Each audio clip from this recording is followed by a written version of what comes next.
Okay, fine. I'll see you then. Okay, bye-bye. Hello, darling. Hello, sweetheart. Are things under control at the Banner? Well, barely. Any news on Dorian's condition? No, not yet. What about Kim? Have you heard from her? No, every time the phone rings, I think it's her. Sweetheart, I hope you realize that there is a very big possibility, a very big chance that Liat Rinaldi did not return to San Francisco and that we sent Kim on a dry run. I know all that, but I really think we have to at least try it. Speaking of which, that was Harry O'Neill on the phone just now. He thinks we're being too pessimistic about the plant closing, and he's coming over here in an hour with what he terms an exciting prospect. Well, that would be very nice, but it's not very likely. Oh, when I left earlier, I saw David headed over here towards his house. Oh. What did he have to say? Poor thing. With him, things go from horrible to worse. What?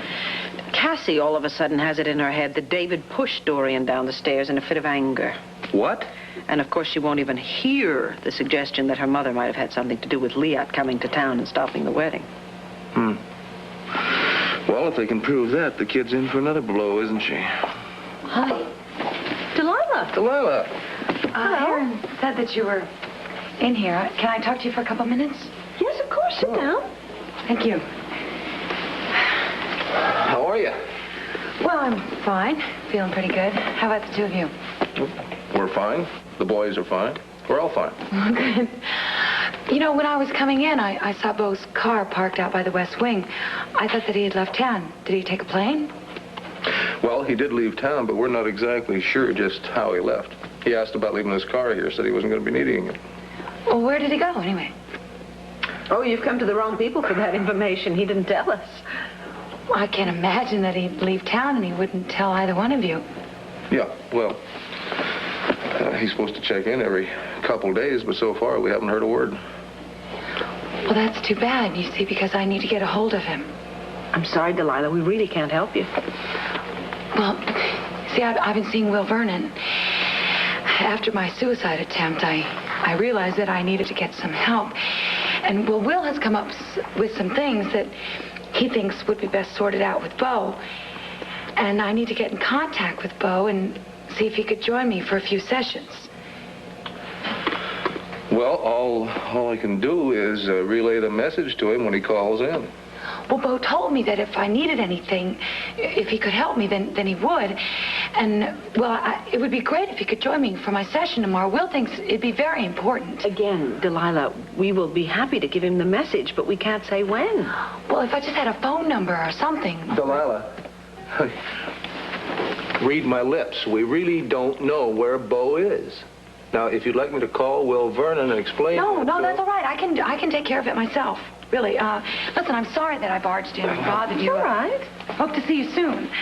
Listen, please come to Wildlife, and I'd love for you to be my guest. Thank you. Oh, fine. Okay. Thanks for coming by. Okay, bye-bye. Bye. Now, we really don't believe that Will Vernon asked Beau to stop by that session tomorrow, do we? If she's seeing him at all. But, sweetheart, when Larry called earlier, he did say that the paralysis might be temporary. Dorian is not equipped emotionally to deal with any kind of a handicap, even temporarily. Well, there's one thing for sure. She's going to do her darndest to make everyone around her as miserable as she is. Oh, sweetheart, I don't think that remark is called for right now. Well, maybe not, but reality is reality, isn't it? Excuse me. Hello, Mrs. Buchanan. It's Kim. Kim! Kim, how are you? Just fine, thank you. Do you have any news? I have very good news. Liat is still in San Francisco. Kim, that's wonderful. Have you talked to her? Not yet, but she's working in a cabaret called Starlight. I talked to the manager last night, which was her night off, and I'd explained I was a friend from Philadelphia. So he gave me her address and phone number. Kim, listen, there is a distinct possibility that she could be frightened away. Maybe you had better just show up there instead of phoning ahead. Yeah, I thought about that, too. Well, wish me luck. I'll call back after I see her. Oh, Kim, I do wish you a lot of luck, and thank you for calling. Bye-bye. Kim is turning out to be a very good detective indeed. I don't believe you've met my husband, Clint Buchanan. This is Harry O'Neill. Mr. O'Neill, pleasure. Buchanan, great sports section. I enjoy reading the paper, the Banner, every morning. Oh, except maybe when we run a story on the Lord Manning plant. Huh? True. Well, sweetheart, I'm going to run along. I'll let you talk. Okay. I want to try and track David down and tell him the story, the news about Kim. Okay, thank you. Nice to meet you. Yeah. Mr. O'Neill, please sit down. Tell me your idea. I am very curious. Well, last week when we sat down and talked, I explained to you how I feel about the plant, how it's been the bad management that's put us where we are today. But the thing I didn't go into with you was how to correct it, and that's what this proposal is. It's a plan for workers to take control of the plant, turn it around, and make it profitable again. You don't think it's going to work? At this point, no, I'm afraid not. Well, I felt exactly the same way you did. And it took a new employee to revive my hopes. A new employee, the way we're laying off people? Temporary, working in the shipping room. A young man by the name of Bill Brady, friend of the family. Anyway, he and I got to kicking some ideas around. He's got a completely fresh viewpoint, and he knows a lot more about dollars and cents than I do, and we put together this proposal. And I want to leave it with you to review and to study, and, well, I'm hoping that we can hear from you as soon as possible, Miss Buchanan. I will read it right away. Thank you. I always ask that you give fair consideration to this. I will. Bye now. Goodbye, thank you.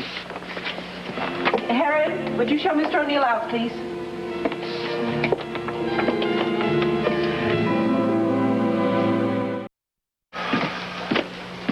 Sweetheart, you absolutely have to read this proposal.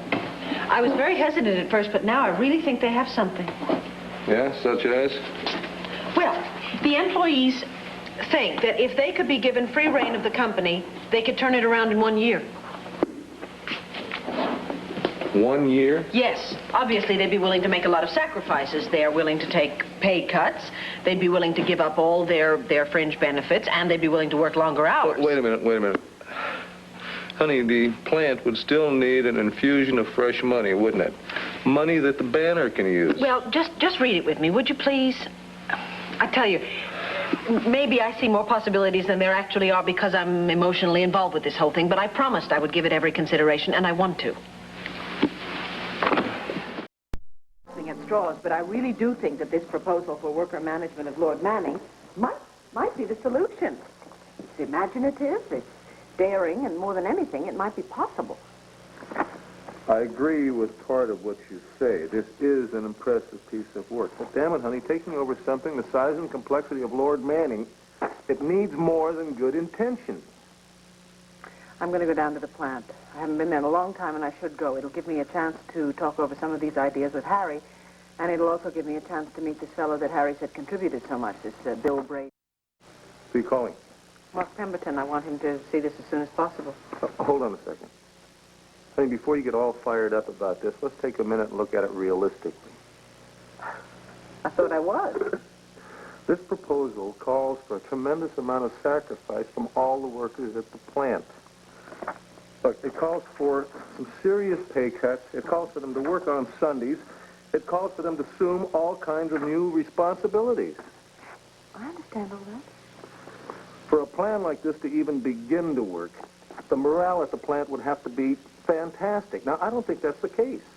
Well, then, that's where I'll start. You can't pull off miracles, and neither can the workers at the plant. What about management? They haven't even signed this thing. They haven't even signed it. They're not even mentioned. Now, how do you expect to get the plant up to full capacity without their cooperation?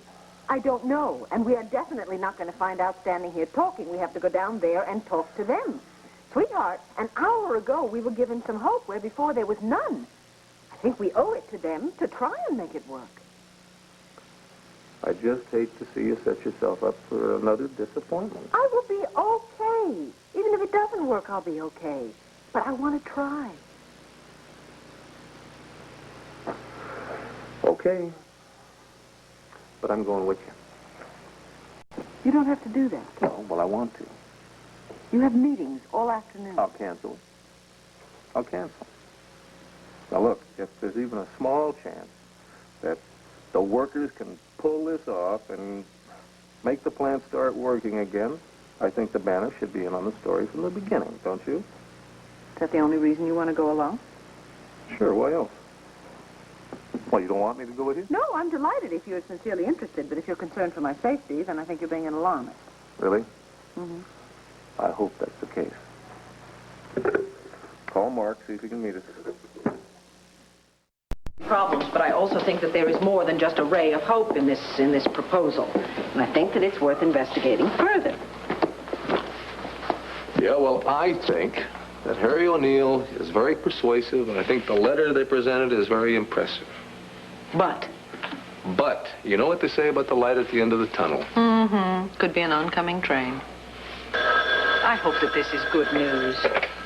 Hello? It's Kim, Mrs. Buchanan. Oh, Kim. Oh, am I glad to hear from you. Did you have any luck? Well, it depends on what you mean by luck. I did see Liat Rinaldi, or Luna Young, as she calls herself. And? Did she say anything? Mrs. Buchanan, I got nothing at all from Liat. I mean, except what we already know. But didn't she tell you anything? I mean, didn't she say why she came here to Llanview? Why she looked up David after all this time? Only what she told him, that her parents were very sick and she desperately needed money and didn't know where else to turn. And that she saw the article about his upcoming wedding in the National Intruder. But, I mean, that story doesn't make sense, does it? Why would she come all this way and then leave with empty-handed? I know. And when I faced her with that, she told me that she knew Mr. Rinaldi would take care of her now that they are back in touch. But that's the whole point. They're not in touch. He doesn't know where she is. He doesn't know why she left. He doesn't know anything. Mrs. Buchanan, she's keeping something from us. I can tell. She's frightened to death. Frightened of what, do you think? I wish I knew. I don't know. Maybe I should come out there. No, Viki. No. Well, listen, do you think it would do any good if I did? I don't know. Maybe she realized how serious things are for you to come all this way out. Okay, Kim, stay put, and I'm going to get the first flight out that I can. I'll let you know when I'm coming in, all right? Good. In the meantime, I'll make sure Leah doesn't disappear again. Yes, please do that. All right, I'll call you back. Goodbye.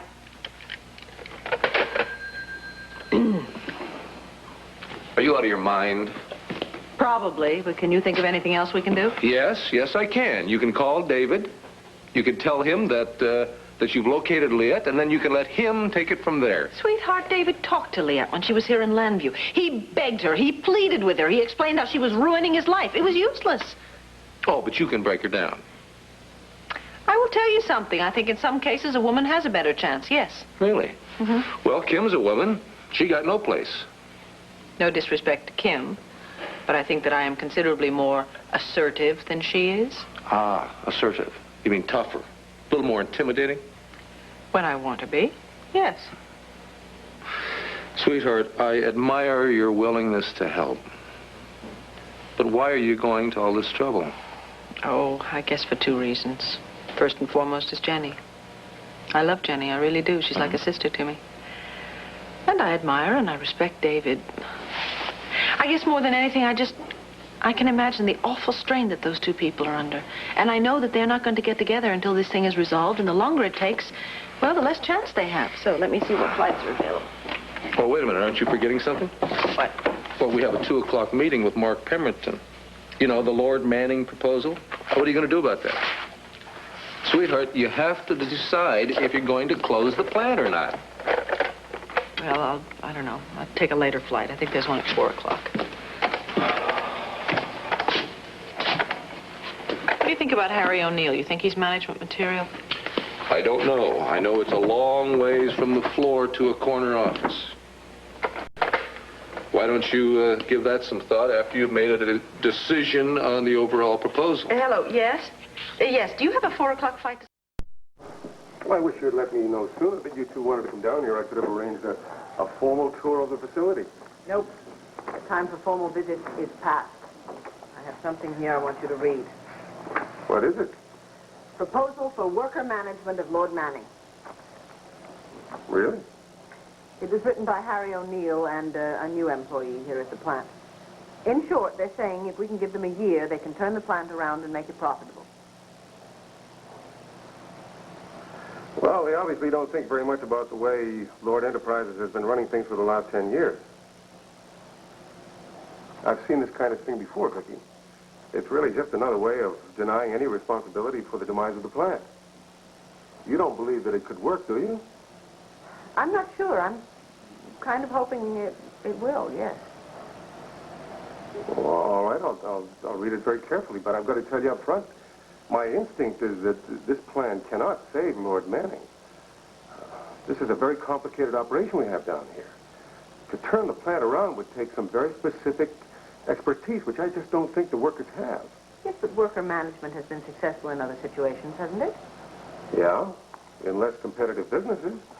I mean, we have to concern ourselves about foreign competition, acquiring new contracts, maintaining existing contracts, all of which takes very specific managerial finesse.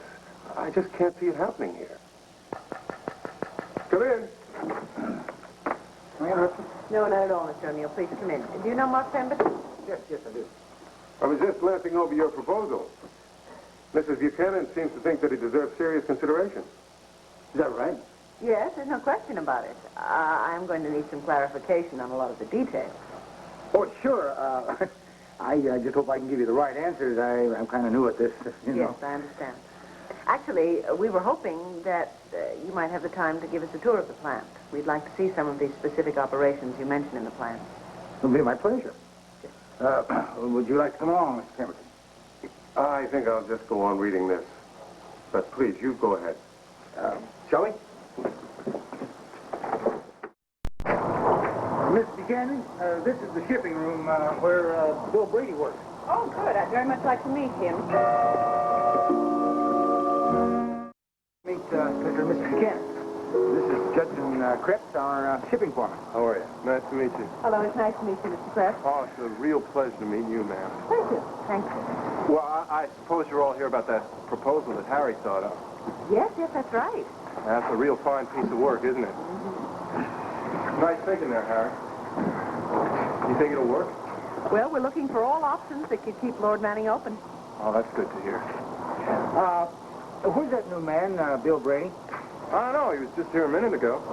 Hey, Brady! Well, Brady must be tied up doing something. He might be at the warehouse. Maybe we can run into him there. You know? It was very nice to meet you, Mr. Krebs. Oh, pleasure meeting you. Thanks. Good to meet you.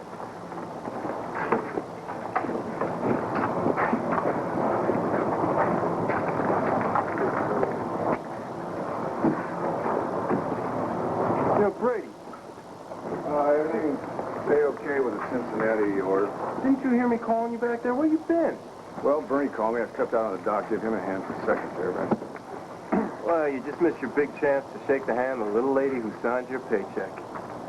Victoria Buchanan, was she was in here? Yeah. Oh. Too bad she didn't take an interest in this place a year ago.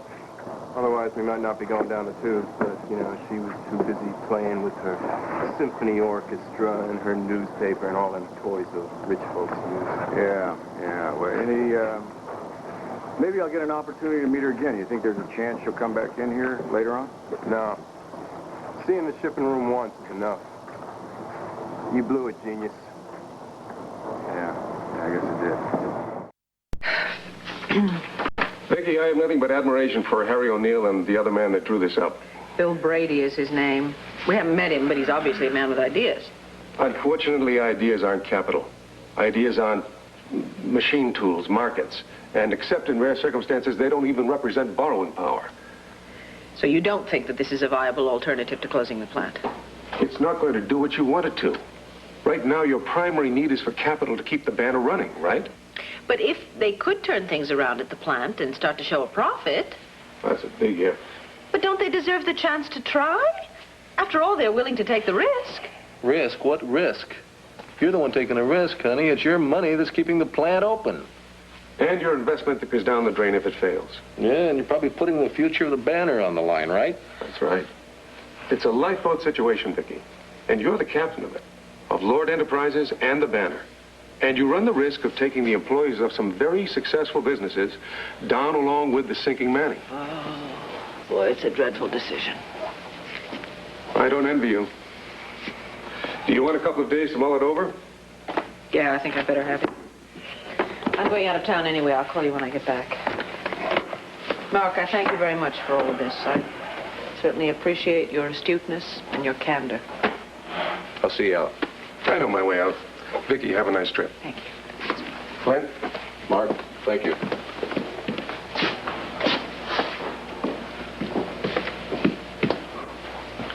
I wish I had the courage to say yes to this. What do you think? Well, you know the odds. Mark pretty well laid it out for you.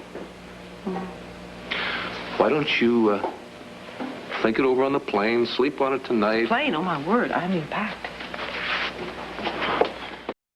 About it, I'm afraid. Now, whether or not Liat is going to stay put is a whole other matter entirely. Kim did say she would do her best to keep her... I'm going to go and... take that trip. I'll use your seat. I can still catch the 4 o'clock. David, what about your orchestra? No, I cleared all that up this morning. Cleared my schedule just in case. John can conduct tonight. We're doing the Erika and the Leonard number 3. They can conduct that in their seat. Okay, David, now you listen to me, all right? Liat is going to take one look at you and turn and run. You know that. She's going to be so frightened by you, David. And no offense, but you come on very strong sometimes. Listen to me, please. I do not know why Liat came here to break up your marriage. And I have no interest in being judgmental on the subject, which is why I can probably get the truth out of her, possibly even bring her back here to clear this whole thing up. I don't know what to say. This is not your problem. I mean, I feel terrible you having to fly all the way out to San Francisco on my behalf. David, between you and me, I have my own reasons for going, all right? There are some business decisions which, if I stay here, I'm going to have to make, and quite frankly, I'm not up to making them right now, okay? Make it sound like I'm doing you a favor, letting you go. In a way, I guess you are, yes. Besides that, Jenny is very, very dear to me, and if I can do anything to ensure her happiness, I will do it. Sweetheart, if we're going to catch that plane... Oh, okay. I'll be right there. Thank you. Excuse me. I don't know what to say except thank you. And I'll try to handle some things on this end. No, well, I tell you, I've been around and changed. I'll be right. Buchanan, window seat, no smoking. Have a nice flight. Thank you very much.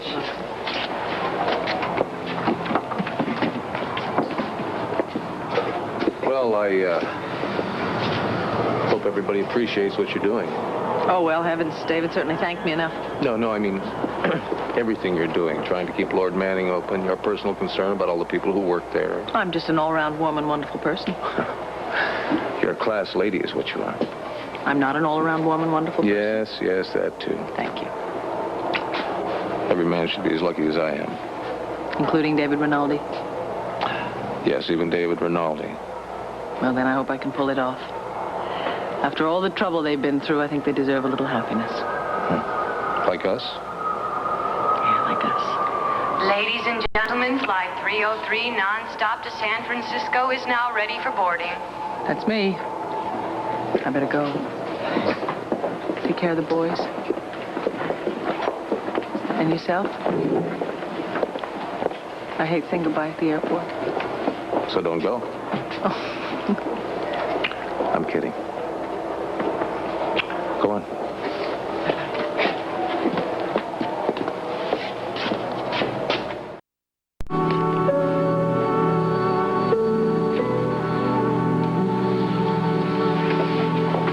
Ricky, that is you.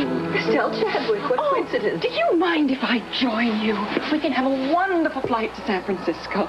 Are you sure that that's going to be all right with the flight attendant? Oh, I don't see why not. The plane is half empty. I haven't seen you in ages, and so much has been happening with your family. I nearly fainted when I heard about Dorian. Oh, yes, that was awful. Awful. It was simply unbelievable. She is not the type of person to fall down a flight of stairs. You know what I mean? It's so clumsy. Do tell me, are any of the rumors true? Did she just fall, or was she pushed? For heaven's sakes, I haven't heard any rumors to the effect that Dorian was pushed. That's ludicrous. But with her personality, of all the enemies that she has, she's a prime candidate to be pushed. Why are you going to San Francisco? Oh, I'm going to attend my My mother's wedding. It's her 5th. No, 6th. No, it's her 5th. Oh. The first 2 left her. The second 2 dropped dead on her, which I take as just another form of escape. My mother's personality is somewhat akin to Dorian. And wasn't that amazing when the truth finally came out that David Rinaldi was Cassie's father after all the machinations that Dorian went through to get him removed as conductor? Oh. Don't you want to know why I'm going to San Francisco? Yes, I do. Why are you going? Business. In fact, I have so much work to do before we land that I'm afraid you're going to have to excuse me. Oh, I ran into David Rinaldi this morning. Naturally, I gave him my condolences about that wife. Put the damper on him marrying again. Estelle, you know, he really did think that the marriage had been annulled. I know. Just that he mentioned that he might be going to San Francisco to sort of take care of the matter, and I was just wondering. I mean, your business, your 2 are so close, you wouldn't be taking his place, would you? Going to talk to Liat, or whatever her name was. For heaven's sakes, Estelle. I hope you'll excuse me. I am going to stretch my legs just for a minute, okay?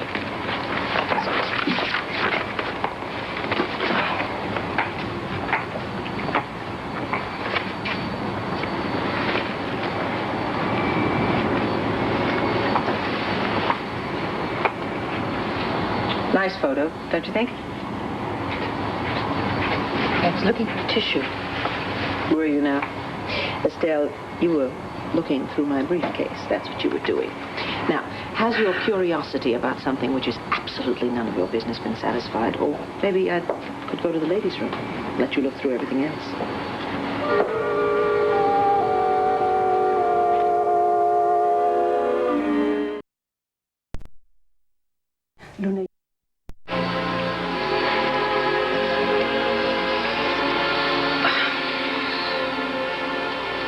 Mrs. Buchanan? Are you thinking about Liat?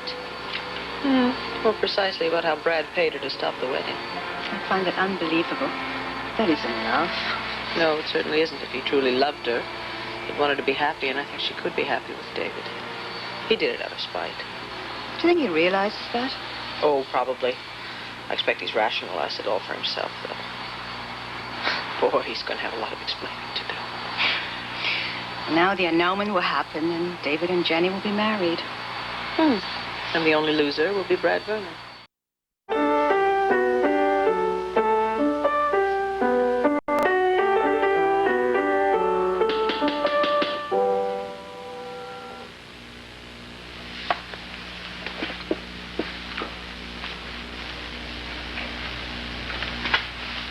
Viki, you're back. Hi. Hi. Oh. Yeah, I'm very glad to be back. Oh, I'm glad to see you. Let me take your coat. Thank you. Thank you. Can I offer you a little refreshment? Yes, I think I'd love one. I think I have time. The kids are in the bathtub, and Clint is on the telephone long distance. He'll be there forever. A little wine would be lovely. All right. Tell me, what did Jenny say when you told her that Liat's going to give you the annulment? What's wrong with you? Everything. Everything is wrong with me. Don't ask me for any details because I don't have any, but Jenny's broken off our relationship, and she's going off to a retreat house. Thank you. Jenny has broken off your relationship. Sounds impossible, doesn't it? But there it is. What caused that? I don't know. And she won't tell me. Please, sit down. She talks about things like needing more time and space to sort things out. Generalities. See, I know something had to have provoked it, but she won't tell me what it is. For heaven's sakes, David, I thought we would just reschedule the wedding. I know she still loves me, but she's working desperately against it. There's not a thing I can do about it. It just doesn't make any sense at all. Oh, surely after she's had this time alone, she'll come back to you. I don't think so. It scares me to death. Anyway, tell me what you found out with, Liat. Dorian buy her off? No, it wasn't Dorian. Well, I'm relieved to hear that. Brad Vernon? It was him, huh? Yep, it was Brad. And Liat, she obviously thought the money was more important to her than the fact that I saved her life. David, just listen to me for a minute. Liat desperately needed that money to bring her grandmother and her little niece to America, but she felt so guilty about it that she finally broke down and told me the truth. It's touching. Well, at least she had some motive for doing what she did. Brad Vernon, however, is simply the scum that I knew him to be. Oh, David, just a minute now. You have to look at the one positive aspect of this. You and Jenny would not have been legally married. Now the two of you can... There is no two of us. Thank you. And thanks to him. Look, he's got to realize that he can't just go around messing up people's lives whenever he feels like it. He's going to have to learn that. And I'm going to have to teach him. You should have seen him. He looked wild. Sweetheart, both those fellas are 3 times 7. Now, why don't we just let them handle this whole thing themselves? But, Clint, what if he... Buts. No buts about it. You know, I think you've done just about enough for David Rinaldi. But frankly, I don't think that you or I can say or do anything that's going to make him change his mind or stop him from doing what he thinks he has to do. Clint, this is not the old Wild West. I'm not saying it is. I'm not saying it is. I'm just saying both Brad and David are adults. They should both be responsible for their actions. Now, Brad chose to do something that's a stupid stunt. Well, let Brad pay the consequences, that's all.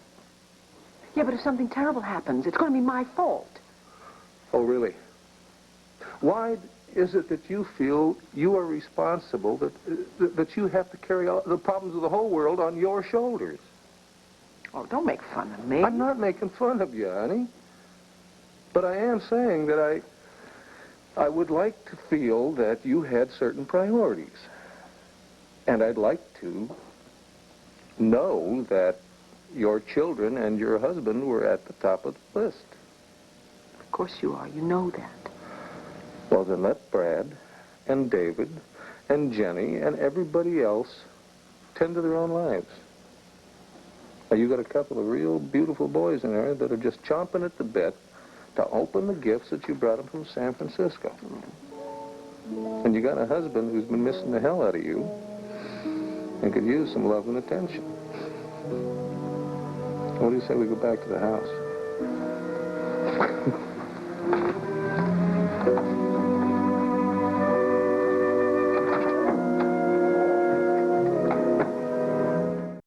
Careful with these, and please share them with each other, all right? Do they have big robots in No, sweetheart, I didn't see any. All right, guys, time for bed. Going down here. There you go. Kiss your mother goodnight, huh? I love you. I'll be up to tuck you in a few minutes, okay? Good night, darlings. I'll be Say up. thank you, Mommy? Thank you, Mommy. Thank you. Great. You're welcome, my Come here, darling. Outlaw. I'll be up in a few minutes. All right. You guys sleep tender, all right? See you in a while. Oh, robots. How long before they're interested in building them and not playing with them? Oh, I think it'll be a few years yet. Although I don't know about that. Have you seen the computers they got for kids? Yeah. Is this all today's mail? Looks like I've been gone a lot longer than one day. Yeah, well, most of it'll keep, but the one on top you should probably read right away. Came by messenger. This one, right? Yeah. I think it's Mark Pemberton.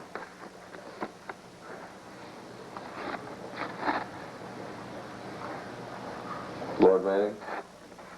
Yeah. I don't know why I feel so sad. It certainly is the answer I expected him to give me. Dear Viki, after a careful and objective review of the enclosed proposal by the representatives of the Workers' Committee at Lord Manning, I feel it necessary to reiterate my concerns. While this is an admirable and conscientious attempt at resolving the plant's financial difficulties, I think Mr. O'Neill and his committee have overlooked some fiscal realities. The attached report will shed light on certain problems that have not been addressed in the workers' proposal. You want me to go on? No, I think I get the picture. Oh, dear. Well, I suppose there's no point in letting Mr. O'Neill wait any longer than he has to. I'll read the report tonight, and I'll call him in the morning. Heron's night off. I'll get that. Thank you.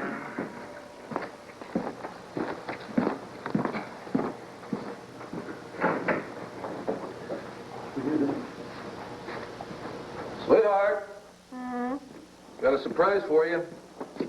And in living color. Bo! Hi. Oh, Bo! Be bothering Bo with his Lord Manning problem tonight? No. That's okay, really. I think this is real interesting reading here. If there's any way I can help out, I'd sure like to. Oh, really? Yeah. I thought you said you came back to take care of some business problems. Well, yeah, that was a piece of cake. I took care of all that this afternoon. I think this is more important right now. Well? How does this, Mr. O'Neill impress you? Oh, well, I think he's certainly a decent man. He's very capable and definitely concerned about the plant and his employees. Mm-hmm. What about the other one, Mr. Pemberton? Mark has been our business manager for a long time. He's very bright, very prudent, and we depend on him a lot. We're talking about a couple fellas with good character. Mm-hmm. And diverse opinions, too. This, Mr. Pemberton gives this employee's proposal maybe a 5% chance of success. Mm-hmm. On the other hand, doesn't spell it out right here, but Mr. O'Neill, he gives it maybe a 95% chance of success. Well, what we got here is a question of blind faith and sound financial planning. It doesn't augur well for Mr. O'Neill, does it? Oh. Clint, remember Tanglefoot? Why don't you tell Viki about her? Tanglefoot? Yeah. You remember old Tanglefoot? Yeah. Well, honey, back at the ranch one spring, we had a little filly born that was born awkward. She wasn't awkward. She was just plain clumsy, wasn't she? And the older she got, the clumsier she got. We called her Tanglefoot. Well, one day, Tanglefoot's out in the pasture, and she's just feeling real good. I mean, she's just bucking and kicking and squealing and carrying on. And she takes off running. Well, she's running this way, but she's looking this way, see? And she goes head first off the edge of an embankment, somersaults down the hill, ends up in the rocks. When she gets back on her feet, she's on 3 legs. She busted a leg. Oh, that's awful. What was it, Bo? Was that the right leg or the... Yeah, right leg. Yeah? That's right, it was the right leg. Anyway, of course, Pa was going to have her put down, you know. Well, Bo and I, we raised such a racket about it that he said, all right. He calls a vet. And the vet, Hennessy, old Doc Hennessy, he comes out. And they decided they'd take a long shot. So we get her up to the barn, they tranquilize her, and Doc Hennessy puts a cast on her leg. Well, 3 months later, we cut the cast off her leg and turn her loose. A month later, this little filly is running with the best of them. Now, she turned into a pretty good-looking horse. Mm-hmm. She never stumbled another day in her life, and she made a pretty good cow pony. I think I get the point of the story. Yeah, exactly. See, maybe this Mr. Pemberton is just too conservative to take a chance with Lord Manning. But after looking at this tells me that Mr. O'Neill and all his people, they have the same desire to survive that old Tanglefoot had. Thank you, Bo. I'm going to think about that tonight. Good. Well, I guess that's David coming back. Well, go ahead, honey. You've been worried about him all night. I think I will. I won't be long. Excuse me, sweetheart. In our office this afternoon. Oh, no. Is that all over the plant now? Sure is. It's funny how I had to hear about a romance between you and my... Good morning. The coffee hot? Yes, it is. I'm going to let you sleep in this morning. Why? Well, because I had the definite impression you were wide awake most of the night. You were 100% right, I was. I've been debating all night whether or not to call Jenny. So put your mind at rest and call her. But I don't want to seem like a doting older sister, you know, checking up on her, wringing my hands over her. Well, honey, as close as you and she have always been, it seems the least she could have done is to call you before she left. I know, sweetheart. But I certainly understand why she didn't. She's had a lot on her mind recently. Yeah, or could this be part of her renunciation of the temporal world? No, I don't really think that Jenny separates her two worlds. Friend is a friend no matter what. That's what worries me. Then for Pete's sake, call her. Well, I don't even know if she's going to talk to me. And why not? As soon as I mention David. So don't mention David. But, sweetheart, I said that I was going to call, trying to find out something for him. Well, then use that as part of your rationale. But, you know, I still don't understand why the man can't call her himself. He can't. She won't talk to him. I can certainly understand that and agree with him. It's ringing. Hello. Yes, hello. I'm trying to reach Mrs. Jenny Jansen. Yes, my name is Victoria Buchanan. I'm a friend of hers. Oh, she is? May I speak with her, please? I see. Oh, of course I understand, yes. Well, would it be possible to leave a message? If you could just tell her that I called and ask her to call me at her convenience. Collect, of course. Yes, she has the number. Thank you, sister. Thank you very much. Bye-bye. Well, it's not going to be nearly as easy as I thought. But I don't see any reason why we can't swing this little consolation prize. Do you really think so? This is David Hartman. Tomorrow on Good Morning America, the great runner Bill Rogers on the Boston Marathon results. We'll find out how to cope when a husband or wife dies. Also, Jimmy Dean and Kathleen Turner tomorrow on Good Morning America. Tomorrow, Janet gets the wrong idea when Jack begins dating a beautiful sex therapist on Three's Company. Then Buddy starts making his own funeral plans when an old crony keels over on Shaping Up. After, Jonathan teams up with Martina Navratilova to trap a tennis pro who has a deadly racket on Heart to Heart. A killer sets Grant up. Will Celia be his victim? Stay tuned for General Hospital next.